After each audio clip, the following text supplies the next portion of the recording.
আর বেচারা উৎসব তো এখনো নিধি আর আরহামের বিয়ে নিয়ে ঘোরের মধ্যে আছে। তাই নিধি নিজেকে স্বাভাবিক করে এগিয়ে এসে বলল, হ্যাপি বার্থডে অনু, জিজু তোকে সারপ্রাইজ দেওয়ার জন্য এসেছে আর এসব কিছু উনি করেছেন, আমি একটু সাহায্য করেছি এই আর কি। এবার অনু উৎসবের দিকে তাকিয়ে বলল, তাহলে ও এভাবে বসে আছে কেন? তারপর নিধি হল রুমে আসার পর থেকে যা যা ঘটেছে সবটাই বলেছে। সবটা শুনে অনু অবাক হয়ে যায়। আরহামও এবার বুঝতে পারলো আসল ঘটনা কি। সে মনে মনে বলে, তার মানে উৎসব অনুকে ভালোবাসে। আর আমি ভেবেছিলাম উৎসব আর নিধি, কি হচ্ছে আমার? আজ বারবার উল্টো পাল্টা ভাবছি কেন? আরহাম এগিয়ে এসে উৎসবকে হালকা ধাক্কা দেয়। উৎসব কিছুটা হচকিয়ে যায়, তবে তার ঘোর কাটে। সে সামনে তাকিয়ে দেখে অনু দাঁড়িয়ে আছে, দেখে অবাক হয়। সে যেন এতক্ষণ এখানে ছিলই না। উৎসব নিজেকে স্বাভাবিক করে উঠে দাঁড়ালো, দাঁড়িয়ে বলল, ভেবেছিলাম আমি সবাইকে সারপ্রাইজ দিব, কিন্তু আমি যে এভাবে শক্ট পাবো সেটা ভাবিনি। উৎসবের কথা শুনে সবাই কিছুক্ষণ থ মেরে দাঁড়িয়ে থাকে, তারপর একসাথে হেসে ফেলে এই অদ্ভুত কাকতালীয় কানেকশনের কথা ভেবে। রেস্টুরেন্টে হালকা আলো, চারদিকে বেলুন, কেক টেবিলে রাখা। উৎসব অনুকে টেবিলের সামনে এনে দাঁড় করানোর সাথে সাথে সবাই একসাথে বলে উঠে, হ্যাপি বার্থডে অনু। খুশিতে অনু চোখ চকচক করে ওঠে। তারপর একগাল হেসে বলে, ও মাই গড, তোমরা সবাই এত সুন্দর সারপ্রাইজ দিয়েছো আমাকে, থ্যাংক ইউ সো মাচ। নিধি এগিয়ে এসে গলা ঝাঁকিয়ে বলে, শুভ জন্মদিন প্রিয় বেষ্টি। আরহাম কেকের দিকে ইশারা করে বলে, চলো কেক কাটে, আমরা সবাই অপেক্ষা করছি। অনু মোমবাতি নিভিয়ে কেক কাটে, সবাই হাততালি দেয়। নিধি অনুর মুখে কেক মাখিয়ে দেয়। উৎসব চুপচাপ পাশে দাঁড়িয়ে অনুর দিকে তাকিয়ে থাকে, তার চোখে অন্যরকম উজ্জ্বলতা। কেক কাটার পর হঠাৎ লাইটগুলো ম্লান হয়, মিউজিক বেজে ওঠে। উৎসব ধীরে ধীরে হাঁটু গেড়ে অনুর সামনে বসে একটা রিং এগিয়ে দিয়ে বলে, তুমি আমার জীবনে সেই মানুষ যাকে আমি কখনো হারাতে চাই না, কখনো না। আমি সারা জীবন তোমার হাত ধরে চলতে চাই। তোমার সঙ্গে পরিচয় হওয়ার পর আমি বুঝেছি তুমি ছাড়া আমার জীবন কল্পনাও করা যায় না। চলো নতুন একটা যাত্রা শুরু করি একসাথে। তুমি কি আমাকে সারা জীবন তোমার হাত ধরে পাশে থাকার সুযোগ দিবে? বিয়ে করবে আমাকে? সবাই নিঃশব্দ হয়ে তাকিয়ে আছে। অনুর চোখে অশ্রু জমে গেছে। অনু কান্না মিশ্রিত গলায় বলে, উৎসব, আমি ভাবতেই পারিনি তুমি এমন কিছু করবে। হ্যাঁ, আমি তোমাকে অনেক ভালোবাসি। এক মুহূর্তের জন্য অনু আবেগে ভরে উঠলেও একটু থেমে বলল, কিন্তু আমার মা বাবা রাজি হবে তো? তো তাদের মতামত ছাড়া তো কোনো সিদ্ধান্ত আমি নিতে পারবো না। উৎসব ঠিক তখনই নিধি হেসে সামনে এসে বলল, দোস্ত, আঙ্কেল আন্টি আগে থেকেই রাজি, শুধু তুই বাকি। তুই রাজি হলেই বিয়ে। এতক্ষণ ধরে বেচার অপেক্ষা করছে, তাড়াতাড়ি হ্যাঁ বলে দে। অনু অবাক চোখে নিধির দিকে তাকিয়ে জানতে চায়, সত্যি কি সবাই রাজি? নিধি হেসে মাথা নেড়ে বলে, হ্যাঁ। অনু এবার খুশি হয়ে উৎসবের দিকে তাকিয়ে বলে, হ্যাঁ আমি রাজি, আমি তোমাকে বিয়ে করতে রাজি উৎসব, আমার বাকিটা জীবন তোমার সাথে কাটাতে রাজি। উৎসব খুশিতে লাফিয়ে উঠে তার আঙ্গুলের আংটি পরিয়ে দেয়। নিধি আর আরহাম হাততালি দিতে থাকে, কিন্তু ঠিক তখনই আরহামের চোখে ধরা পড়ল নিধির মুখ। সে খুশিতে মেতে উঠলেও তার চোখ যেন একটুখানি অদ্ভুত দুঃখের ছায়া। আরহাম চুপচাপ দাঁড়িয়ে ভাবতে লাগলো, কেন জানি এই হাসির ভিতরেও নিধির মন খারাপ লাগছে। হয়তো নিধিও তার জীবনে এরকম কিছু আশা করেছিল, কিন্তু এই বিয়েটা সবকিছু উলটপালট করে দিয়েছে। সন্ধ্যায় রেস্টুরেন্টের ছোট্ট হলরুমটা ঝলমলে সাজানো, আলো, রঙিন বেলুন, ফুল আর টেবিলে ভরে গেছে অতিথিদের কোলাহলে। উৎসবের বাবা মা, কিছু আত্মীয় স্বজন, অনুর আত্মীয়রা সবাই জমে উঠেছে। নিধির মা বাবা আর ছোট বোনও এসেছে। নিধি অনু আর উৎসবের সাথে গল্প করছে, আর আরহাম চুপচাপ একপাশে বসে আছে। ফারিহা বেগমকে উৎসবে আলাদাভাবে দাওয়াত দিলেও তিনি অসুস্থ থাকায় আসতে পারেনি, আর আরহাম তাকেও নিয়ে আসেনি। সবার হাসি মুখের ভিড়ে আরহাম একটু নীরব দাঁড়িয়েছিল। হঠাৎই নিধির বাবা মা এগিয়ে এলেন। নিধির মা নরম হাসি দিয়ে বললেন, আরহাম বাবা, কেমন আছো? তুমি এখানে এমন চুপচাপ দাঁড়িয়ে আছো কেন? আরহাম শান্ত গলায় মৃদু হাসি দিয়ে বলে, আসসালামু আলাইকুম মামাজি। জি আলহামদুলিল্লাহ ভালো আছি, আপনারা কেমন আছেন? আপনারা তো আমাদের বাসায় আর জানেনই। নিধির মা সালামে জবাব দিয়ে বললেন, আমরাও আলহামদুলিল্লাহ ভালো আছি। আসলে বাবা, সময় হয় না যাবার। ইনশাআল্লাহ যাবো একদিন। আপা কেমন আছে? সুস্থ আছে তো এখন? আরহাম বলে, জি আলহামদুলিল্লাহ, এখন আগের থেকে সুস্থ আছে। পাশ থেকে নিধির বাবা বলেন, শোনো আরহাম, আমাদের মেয়ে একটু জেদি, কিন্তু বাইরে থেকে ও যতই শক্ত হোক না কেন ভেতরে খুব নরম। আমরা তোমার উপর বিশ্বাস করে আমাদের মেয়েকে তোমার হাতে তুলে দিয়েছি, তুমি ওকে কষ্ট দিও না, এই একটাই চাওয়া আমাদের। আরহাম বলল, মামু, আমি কথা দিচ্ছি আমি সর্বোচ্চ চেষ্টা করব সবকিছু ঠিক করার আর নিধিকে ভালো রাখার। নিধির মা চোখ ভিজে উঠে, আবেগে হাতটা আরহামের মাথায় রেখে বলে, বাবা, আমরা নিশ্চিত হলাম নিধির জন্য এর চেয়ে ভালো সঙ্গী আমরা চাইতেও পারতাম না। আরহাম বলে, আপনারা শুধু দোয়া করবেন। ঠিক তখনই নিধি পাশ দিয়ে যাচ্ছিল। কথাগুলো তার কানে আসতেই পা থেমে গেল। তার বাবা মা কত ভরসা করেন আরহামকে, তাদের কত আশা এই বিয়েটা নিয়ে, কিন্তু যখন সেটা ভেঙে যাবে, ওরা আলাদা হয়ে যাবে, তখন কি হবে? এসব ভেবে নিধির চোখ দিয়ে জল চলে আসে। অনু ভেবেছিল আজ শুধু বার্থডে, দ্বিতীয় আয়োজন, কিন্তু এত আয়োজন একসাথে, আত্মীয় স্বজন, তার বাবা মার মুখে অদ্ভুত হাসি দেখে তার কৌতূহল বাড়তে লাগলো। হঠাৎ অনুর বাবা আর উৎসবের বাবা দুজনে মাইক্রোফোন হাত দিয়ে দাঁড়ালেন। সবার উদ্দেশ্যে এখন তাদের দিকে। প্রথমে অনুর বাবা গম্ভীর গম্ভীর অথচ উচ্ছ্বসিত কণ্ঠে বললেন, আজকের দিনটা শুধু আমাদের মেয়ের জন্মদিন না, বরং আমাদের জীবনে আরেকটা আনন্দ ঘন মুহূর্ত। এবার উৎসবের বাবা বলেন, আমরা অনেক দিন ধরে চাইছিলাম আমার ছেলে উৎসবের সাথে অনু মামনির বিয়ের দিনটা স্থির করতে, আর আজ সেই ঘোষণা করার সঠিক সময়। আজ রাতে হচ্ছে অনু আর উৎসবের এঙ্গেজমেন্ট, আর সামনের মাসে হবে ওদের বিয়ে। কথা শেষ হতেই পুরো হলরুম হাততালি আর উচ্ছ্বাসে ভরে গেল। অনু হতভম্ব হয়ে উৎসবের দিকে তাকালো। বিস্ময়ের চোখ বড় বড় হয়ে গেছে তার। কি এতগুলো সারপ্রাইজ আমার জন্য? উৎসব, তুমি আমাকে কিছুই বলনি। উৎসব মুচকি হেসে অনুর হাত ধরে ফিসফিস করে বলল, সারপ্রাইজ মানেই তো না, তাই বলা হয়নি। তুমি শুধু আমার পাশে থেকো, বাকিটা আমি সামলে নিব। অনুর চোখ ভিজে আসে খুশিতে। এবার আত্মীয় স্বজনদের সামনে আংটি বদলের অনুষ্ঠান হয়। উৎসব অনুর আঙ্গুলে আংটি পরিয়ে দেয়, অনুও তার হাতে আংটি পরিয়ে দেয়। সবাই হাততালি দেয়, কেউ কেউ খুশিতে চোখ মুছে। নিধি খুশিতে বন্ধুর অনুকে জড়িয়ে ধরে বলল, অবশেষে আমার বেষ্টির গল্পটা সত্যি হলো। অনুও নিধিকে জড়িয়ে ধরে বলে, থ্যাংক ইউ নিধি, তুই না থাকলে কিছুই হতো না। চারদিকে আনন্দের ঢেউ বয়ে গেলেও কোথাও একটু চুপচাপ দাঁড়িয়ে থাকা মানুষ আরহাম নীরব চোখে দৃশ্যটা দেখছিল। হাসি ফোটাতে চেষ্টা করলেও তার ভেতরে নিধির বাবা মার বলা কথাগুলো নিয়ে অস্থিরতা কাজ করছে, কিন্তু কেউ তো বুঝতে পারলো না। অনুষ্ঠান শেষে সবাই যে যার বাড়ি চলে গেল। নিধি মা আরহাম আর নিধিকে তাদের সাথে যেতে বললে আরহাম জানায় বাড়িতে ফারিয়া বেগম একা আছেন, তাই তারা জোর করেননি। অনু আর উৎসবের থেকে বিদায় নিয়ে আরহাম আর নিধিও বাড়ি ফিরেছে। গাড়ির ভেতরে নীরবতা, হালকা বা গান বেজেছে, কিন্তু দুজনের মনে বাজছে অন্য সুর। হঠাৎই আরহাম নিধির দিকে তাকিয়ে গম্ভীর স্বরে বলল, তাহলে তুমি দুদিন ধরে উৎসবের সাথেই ছিলে? নিধি ধীর কণ্ঠে বলল, হ্যাঁ। আরহাম কপালে ভাঁজ ফেলে বলল, তুমি তো জানতে না আমি উৎসবের ফ্রেন্ড, তাহলে আমাকে বলনি কেন? নিধি আরহামের দিকে তাকিয়ে বলল, জিজু মানা করেছিল যাতে কাউকে না বলি, তাছাড়া আমি আপনাকে না বলায় একদিক থেকে ভালোই হয়েছে, উনি আপনাকেও সারপ্রাইজ দিতে চেয়েছিলেন। আমি যদি আগে বলে দিতাম তাহলে তো পুরো সারপ্রাইজটাই নষ্ট হয়ে যেত। সেদিক থেকে না জেনেও আমি একটা ভালো কাজ করলাম। আরহাম চোখ শুরু করে সন্দেহ মেশানো গলায় বলল, কিন্তু সেদিন যে ফোনটা এসেছিল সেটা তো উৎসবের গলা ছিল না। নিধি সিরিয়াস ভঙ্গিতে বলে, কারণ ওই দিন তো জিজু কল করেনি, রাহাত ভাইয়া কল করেছিল, বলেছিল তো নীলা আপুর বিয়েতে যেতে, ওনারা সবাই আসবে, আমরা কবে যাব ওইটা জিজ্ঞেস করেছিল। আরহাম আবারও একই স্বরে জিজ্ঞেস করলো, তাহলে আমাকে তোমার খালাতো ভাইয়ের সাথে ছিলে এই মিথ্যাটা বললে কেন? সাথে আরো কতগুলো কথা শুনালে। নিধি এবার ঠোঁট ফুলিয়ে রাগ দেখিয়ে বলে, আচ্ছা বলুন তো, আপনি যে পুলিশের মতো একটার পর একটা জেরা করছেন, তখন আমি কি বলতাম? সত্যি তো বলতে পারতাম না, তাই তখন রাহাত ভাইয়ের কথা বলে দিয়েছি। আর আপনাকে যে কথাগুলো শুনিয়েছি সেগুলো তো ভুল বলিনি, সব ঠিক কথাই বলেছি। বলেই নিধি বাহিরের দিকে তাকালো। আরহামও একটা দীর্ঘশ্বাস ফেলল, কিন্তু কোনো কথা বলল না। গাড়িতে আবারও নীরবতা বিরাজ করলো। বাড়ি ফিরে নিধি সোজা ফারিয়া বেগমের রুমে ঢুকে গেল। ফারিয়া বেগম তখন হালকা আলোয় চুপচাপ বসেছিলেন। নিধি গিয়ে ফারিয়া বেগমের পাশে বসে বলল, কেমন আছো পুপি, ঠিক মতো খেয়েছো তো? ফারিয়া বেগম হাসি মুখে বলল, হ্যাঁ খেয়ে নিয়েছি, তুই কেমন আছিস? সারাদিন তো অনেক কষ্ট করলি, এখন বিশ্রাম না নিয়ে এখানে এলি কেন? নিধি বলল, আমি একদম ঠিক আছি, তুমি চিন্তা করো না। নিধি বিছানা পাশে বসে অনেকক্ষণ গল্প করলো, খাওয়া দাওয়া, শরীর কেমন আছে সব খোঁজ খবর নিল। তারপর আস্তে করে বলল, ফুপ্পি আমাকে তো নীলা আপুর বিয়েতে যেতে হবে, তাই ভাবছি কাল আমি বাড়ি চলে যাব। ফারিয়া বেগম দুঃখী মুখ করে তাকিয়ে শুধু মাথা নেড়ে বলল, ঠিক আছে মা, নিজের খেয়াল রাখিস, আর আবার আসবি কিন্তু। নিধি মাথা নেড়ে হ্যাঁ বলে আরহামের রুমে চলে গেল। নিধি ঘরে ফিরে এসে ব্যাগ বের করে জামা কাপড় গুছাতে শুরু করলো। এমন সময় দরজার পাশে দাঁড়িয়ে সব দেখছিল আরহাম। আরহাম ভ্রু কুঁচকে অবাক হয়ে বলল, এভাবে ব্যাগ গোছাচ্ছ কেন? কোথায় যাচ্ছ? কোথাও যাচ্ছ নাকি? নিধি হাত থামিয়ে তাকালো তার দিকে। নিধি শান্ত স্বরে বলে, হ্যাঁ কাল সকালে বাড়ি চলে যাব। আরহামের মুখটা মুহূর্তে একটু গম্ভীর হয়ে গেল, যেন ভেতরে ভেতরে কিছুটা খারাপ লাগছে। আরহাম হালকা স্বরে বলে, এখনই কেন যাচ্ছ? আরো কিছুদিন থেকে যাও। নিধি মৃদু হেসে বলল, আর থাকা তো যাবে না, আমার মামাতো বোনের বিয়ে 1 সপ্তাহ পর, কাল বিকেলে আমাকে মামা বাড়ি যেতে হবে। তাই সকালে আমার বাড়ি যেতে হবে। আরহাম ধীর কণ্ঠে বলল, যাচ্ছ ভালো কথা, ওই রাহাত বলে ছেলেটার সাথে বেশি মিশবে না। নিধি অবাক হয়ে জিজ্ঞেস করলো, এখানে রাহাত ভাইয়া কোথা থেকে এলো, আর কেনই বা মিশবো না? আরহাম বলে, আমি বলেছি তাই। নিধি ভেঙচি কেটে বলে, উনি আমার কাজিন, আমি যদি আপনার সাথে মিশতে পারি তাহলে ওনার সাথে কেন পারবো না? আরহাম চুপ করে গেল, ঠোঁট কামড়ে যেন কিছু বলবে, আবার থেমে গেল। মনের ভেতর যেন এক অদ্ভুত অনুভূতি কাজ করলো, কিন্তু মুখে আর কিছু প্রকাশ করলো না। নিধি আরো কিছু না বলে নিজে সবকিছু গুছিয়ে রেখে ফ্রেশ হয়ে এসে শুয়ে পড়লো। বিছানায় শুয়ে এপাশ ওপাশ করলেও নিধির ঘুম আসছে না। তার মনে একদিকে না মামার বাড়ি যাওয়ার খুশি, তো অন্যদিকে এখান থেকে চলে যাওয়ায় ভেবে এটা খারাপ লাগছে। এভাবে টানায় রাতটা কেটে গেল। সকালে আলো ফুটতেই নিধি উঠে পড়ে। ব্যাগপত্র আগেই গুছানো ছিল। নাস্তা করে ফারিয়া বেগমের ঘরে গিয়ে ওনার পাশে বসলো।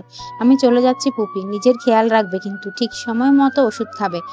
ফারিহা বেগম স্নেহভরা স্বরে বলে, ভালো থাকিস মা, আর ভুলে যাস না আমাকে, ওখান থেকে ফিরে আবার আসবি কিন্তু।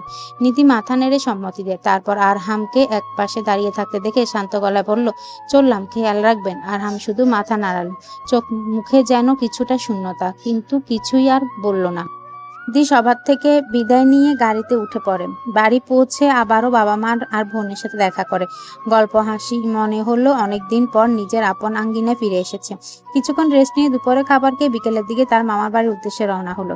সেখানকার পরিবেশ পুরো ভিন্ন, চারদিকে যেন উৎসবের আমেজ। বিয়ের আগে থেকে বাড়ি ভর্তি স্বজন, মেহমান অতীত, হইচই। ঘরে ঢুকতে কাজিনটা দৌড়ে এসে নিধিকে ঘিরে ধরে, এই যে আমাদের রাত আপু এসে গেছে। নীলাও এগিয়ে এসে অভিমানী কণ্ঠে বলে, এই তোর আসার সময় হলো, আমি তো তোকে বলেছিলাম কমপক্ষে 15 দিন আগে আসতে। নিধি হেসে সবার সাথে কুশল বিনিময় করে, তারপর নীলাকে জড়িয়ে ধরে বলে, রাগ করো না আপু, আসলে কাল আমার বেস্ট ফ্রেন্ডের বার্থডে প্লাস এঙ্গেজমেন্ট ছিল, তাই আসতে পারিনি। এখনো 1 সপ্তাহ আছে তোমার বিয়ের, এই 1 সপ্তাহ আমরা অনেক মজা করব, ওকে?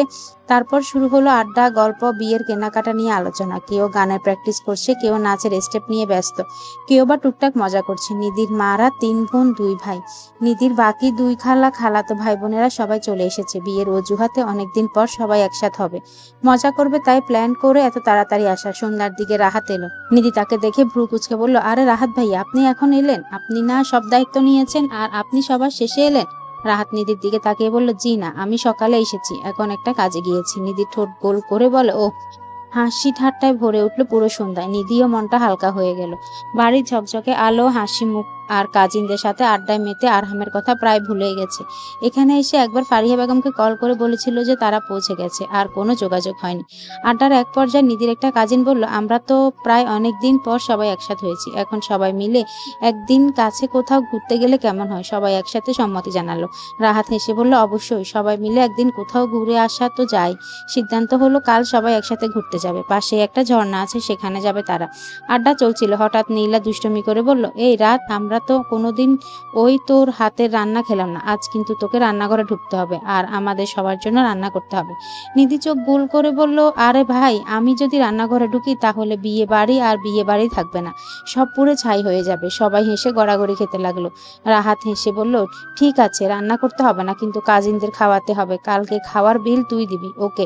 নিধি মুখ ভার করে বলল, ওরে বাবা, তোমরা এতগুলা বড় ভাই বোন থাকতে আমি কেন দিব? আমি এখানে এসেছি মজা করতে, না কি দেউলিয়া হতে। সবাই আবারও হেসে উঠল। পরের দিন সকালে সবাই তৈরি হলো ঘুরতে যাওয়ার জন্য। একটা বড় মাইক্রোবাস ভাড়া হলো, সবাই মিলে রওনা দিল তাদের গন্তব্য। সবার হাসি তামাশার মধ্যে গাড়ি পৌঁছালো একটা ঝর্ণার ধারে। সবাই একে একে গাড়ি থেকে নেমে ছুটে গেল ঝর্ণার দিকে।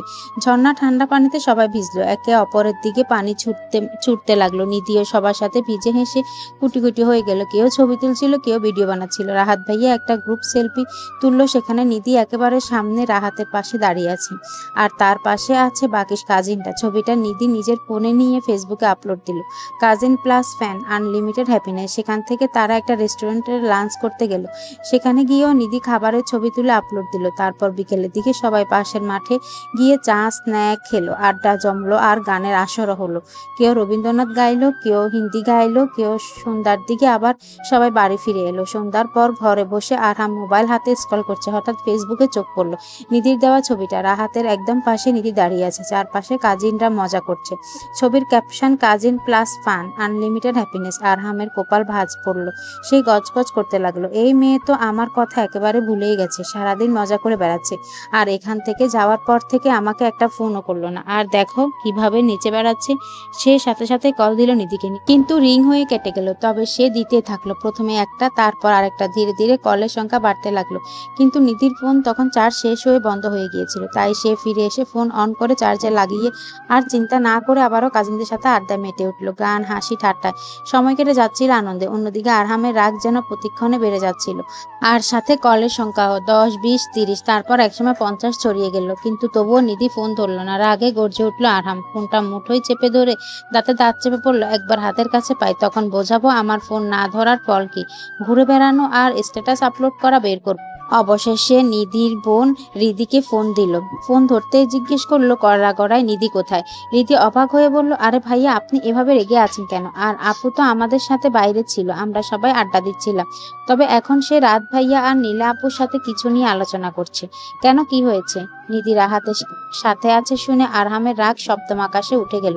মনে মনে বলল, রাহাত রাহাত রাহাত, সব জায়গায় এই নামটাই কেন জড়ায়? আর এই মেয়েটা একে মানা করার সত্ত্বেও ওই ছেলের সাথে বেশি বেশি কেন আছে? উল্টো আমাকে আরো 10টা কথা শুনিয়ে দেয়। তার ভেতরে যেন আগ্নেয়গিরি ফেটে পড়ল। চোখে আগুন, বুকে ভেতর অদ্ভুত এক কষ্ট, কিন্তু মুখে ঠান্ডা গলা বলল, ঠিক আছে, খুব ভালো করেছে, বলে কল কেটে দিল। এদিকে রিধি বোকার মতো ফোন হাতে নিয়ে দাঁড়িয়ে আছে। কি হলো সে কিছুই বুঝতে পারলো না। তবে এইটুকু বুঝেছে আরহাম খুব রেগে আছে। তাই সে নিধির কাছে ছুটে গেল। নিধি নীলার সাথে কথা বলছিল, ঠিক তখনই রিধি এসে বলল, আপু তোর ফোন কোথায়? নিধি কি হয়েছে বুঝতে না পেরে বলল, ফোন তো ঘরে, চার্জ শেষ হয়ে গেছে তাই চার্জে দিয়েছি। কেন, কি হয়েছে? রিধি বলল, ভাইয়া বোধহয় তোকে কল করছে, তুই ধরিস নাই, তাই আমাকে ফোন দিয়ে তোকে খুঁজছিল। গলা শুনে মনে হলো খুব বেশি রেগে আছে। তাড়াতাড়ি যা গিয়ে দেখ কেন কল করলো। নিধি অবাক হয়ে বলল, কি বলছিস? উনি কেন আমাকে কল করেছে? নীলা বুঝলো না কে কল করেছে আর রিধি এভাবে ভয় পাচ্ছে কেন। তাই সে জিজ্ঞেস করলো, কোন ভাইয়া কল করেছে রাত? আর তুই এত ভয় পেলি কেন? নিধির মামার বাড়ির কেউ জানে না নিধি আর আরহামের বিয়ের কথা, তাই নিধি কথা ঘুরিয়ে বলে, আসলে আপু ভাইয়া বলতে আমাদের ফুফাতো ভাই, উনি কল দিয়েছে। উনি তো খুবই রাগী মানুষ, ওনার কল না ধরায় নিশ্চয়ই বকা দিবেন, তাই ভয় পাচ্ছি। তুমি থাকো, আমি দেখে আসি, বলে নিধি ছুটে নিজের রুমে আসে। রুমে এসে ফোন হাতে নিতে চোখ কপালে উঠে যায়। স্ক্রিনে 50+ মিস কল, আর সবগুলোই আরহামের। মুহূর্তেই বুক ধক করতে লাগলো। মাথায় আসলো, ওরে বাবা, উনি এতগুলো কল করেছেন, এবার তো আমি শেষ। এবার তোকে কে বাঁচাবে নিধি? তবুও সাহস সঞ্চয় করে কল ব্যাক করলো নিধি। সাথে সাথে আরহাম কল ধরলো। ফোন ধরতে আরহাম ক্ষুব্ধ কণ্ঠে বলল, বাহ, এখন মনে পড়লো আপনার কল ব্যাক করার কথা। তারপর আরেকটু রাগী কণ্ঠে বলল, কোথায় ছিলে সারাদিন তুমি? কতটা কল দিয়েছি, একবারও কল ধরার প্রয়োজন মনে করলে না? নিধি মিনমিন করে বলল, আমার মানে ফোনের চার্জ শেষ হয়ে গিয়েছিল, আমি চার্জে লাগিয়ে দিয়েছিলাম, তারপর সবার সাথে গল্প করছিলাম। আরহাম কটাক্ষ করে হেসে বলল, আহা, চার্জ শেষ হয়ে গিয়েছিল, কিন্তু ফেসবুকে ছবি আপলোড দেওয়ার মতো চার্জ ঠিকই ছিল, তাই না? Cousin plus fun happiness unlimited, তাই তো? নিধি হচকিয়ে গেল, না এমন কিছু না, আমি ইচ্ছে করে ধরিনি, এমন না, চার্জ শেষ হয়ে গেছিল তাই ফোনে চার্জে দিয়ে বাইরে গিয়েছিলাম, সত্যি। আরহাম আবারও ব্যঙ্গ করে হেসে বলল, বাহ, বাইরে ছিলে কার সাথে? নিশ্চয়ই রাহাতদের সাথে, তাই না? এতটাই ব্যস্ত ছিলে যে একবারও মনে হলো না আমি কেমন আছি? আমি ফোন দিচ্ছি না তাতে তোমার কিছু যায় আসে না। নিধি এবার রেগে গেল। সে বারবার বলছে সে ইচ্ছে করে করেনি, তাও কথা শোনাচ্ছে।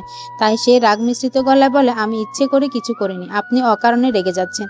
আর তাছাড়া আমি তো আপনার সত্যিকারের স্ত্রী নই, তাই না? আপনি নিজেই তো প্রথম দিন থেকে বলেছেন আমি আমার মতো থাকতে পারবো, আমাকে কেউ বাধা দিবে না। তাহলে আজ এত প্রশ্ন করছেন কেন? 50+ কল, রাগ, এসবের কোনো মানে আছে? একটু থেমে সে আবার বলল, আমাকে এভাবে জেরা করার অধিকার আপনার নেই। আমি যেখানে ইচ্ছে থাকি, যার সাথে থাকি, আপনি বলার কে? আর কেনই বা আপনি এসব নিয়ে আমাকে কথা শোনাবেন? ও পাশে নিস্তব্ধ ভারী নিঃশ্বাস। আরহাম কোনো কিছু বলতে গিয়ে নিজেকে সামলে নিল।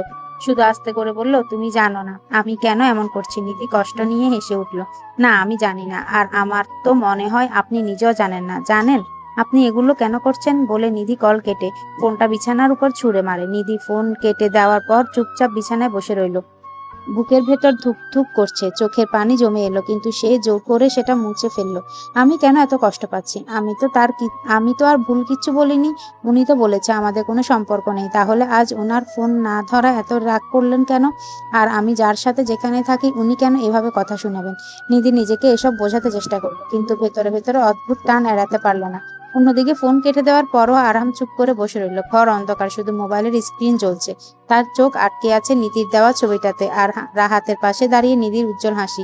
ছবিটা যত দেখছে ততই বুকের ভেতরটা মোচড় দিয়ে দিচ্ছে। বারবার বলছে, কেন এভাবে রেগে যাচ্ছি আমি?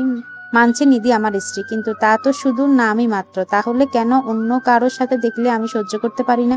কেন ওর ফোন না ধরায় বুকটা ফেটে যাচ্ছিল? তার ভেতরে অস্থিরতা জেগে উঠলো, বুকটা হঠাৎই ভারী হয়ে গেল। আরহাম অনেকক্ষণ নীরব থেকে ঠোঁট কামড়ে বলল, না, আমি পারবো না নিধিকে হারাতে। আমি চাই না ও দূরে যাক। সে ধীরে ধীরে হাত দিয়ে বুকের উপর রাখলো। হৃদস্পন্দন স্বাভাবিক দ্রুত চলছে। মনে হলো যেন নিধির নামই ধ্বনিতে হচ্ছে প্রতিটা স্পন্দনে। আর একটু চুপ করে দাঁড়িয়ে থেকে ফিসফিস করে বলল, নিধি, আমি কি তবে সত্যি তোকে ভালোবেসে ফেলেছি? প্রশ্নটা সে নিধিকে নয়, নিজের হৃদয়কে করলো। মুহূর্তের মধ্যে যেন একটা সত্যি স্পষ্ট হয়ে গেল। হৃদয় থেকে আসা নীরব উত্তর তাকে স্তব্ধ করে দিল। হ্যাঁ, ভালোবেসে ফেলেছ। চাঁদের আলো এসে তার মুখে পড়ল। সে আলোই যেন প্রথমবারের মতো এই পুরুষের চোখে স্পষ্ট হলো। স্বীকারোক্তি আরহাম বুঝতে পারলো সে নিধিকে সত্যি ভালোবাসে। সে হালকা হেসে চোখ বন্ধ করে মাথা নিচু করল। চোখে অদ্ভুত এক কোমলতা, যা আগে কখনো ছিল না। চোখ খুলতে ঠোঁটে হালকা হাসি ফুটলো। যাই হোক, এবার আর এই সম্পর্কটা আমি ভাঙতে দেব না। সবাই খুশি আছে এই বিয়েতে, আর এখন আমিও তাকে ভালোবাসি, তাই সম্পর্ক ভাঙা প্রশ্নই আসে না। আমি নিধিকে চাই, পুরোটাই চাই, কিন্তু নিধি কি এটা মেনে নিবে? তার ঠোঁট ধীরে ধীরে একটা শান্ত আর অথচ দৃঢ় হাসি ফুটলো। কেন নেবে না? হয়তো সহজে মেনে নেবে না, হয়তো সময় লাগবে, তবু আমি চেষ্টা করব। যাই হোক, ওকে আমি ছাড়বো না। তারপর নিজেই নিজেকে বলল, আশ্চর্য, এতদিন ভাবতাম এই বিয়েটা কেবল একটা ঝামেলা, অথচ আজ ওকে ছাড়া এক মুহূর্ত কল্পনাও করতে পারছি না। এটাই হয়তো ভালোবাসা। সে মোবাইল হাতে নিয়ে আবারও নিধির নাম্বারে কল দিতে গিয়েও থেমে গেল। তারপর নিধির নাম্বারের দিকে তাকিয়ে বাঁকা হেসে বলল, এবার শুধু তোমার ফিরার অপেক্ষা মিসেস রাহমান চৌধুরী। একবার ফিরে এসো, তখন তোমায় দেখাবো আমার অধিকার ঠিক কতটা, আমি কে, আর আমি ঠিক কি কি করতে পারি। সারা রাত নিধির মাথায় শুধু একটাই কথাই ঘুরছে, হঠাৎ কি হলো? আরহামের এমন অদ্ভুত আচরণ করছে কেন? পরের দিন সকালবেলা খাবার টেবিলে হালকা রোদ এসে পড়েছে। ফারিহা বেগম আরহামের দিকে তাকিয়ে হঠাৎ হেসে বলল, কি ব্যাপার আরহাম, আজ তোমাকে বেশ খুশি খুশি লাগছে। তোমার মুখে তো এই রকম হাসি আমি অনেকদিন পর দেখলাম। আরহাম চা কাপটা নামিয়ে একটু হেসে বলল, জানি না আম্মু, আজ মনটা খুব ফুরফুরে লাগছে। ফারিহা বেগম দীর্ঘশ্বাস ফেললেন। কিন্তু নিধি চলে যাওয়ার পর থেকে আমার মনটা খুব খারাপ, আবারও একা হয়ে গেছি, ঘরটা ফাঁকা ফাঁকা লাগে। আর মায়ের দিকে তাকিয়ে নরম গলায় বলল, চিন্তা করো না আম্মু, একবার তোমার বৌমাকে ফিরতে দাও, তখন আবার নিয়ে আয়, তখন দেখবে ঘরটা কেমন ভরে যাবে। বৌমা শব্দটা শুনে ফারিহা বেগমের চোখ চকচক করে উঠল। ঠোঁটের কোণে হাসির রেখা ফুটে উঠল। গম্ভীর সুরে বলল, ও কি আসবে? হয়তো আসবে না। আরহাম মুচকি হেসে একটু দুষ্টুমি ভরা ভঙ্গিতে বলল, না এলে কান ধরে টেনে নিয়ে আসবো। এই ব্যাপারে তুমি একদম টেনশন করো না। ফারিহা বেগম এবার হাসি চেপে রাখতে পারলেন না। বুকের ভেতর যেন প্রশান্তির ঢেউ খেলল। তিনি মনে মনে বললেন,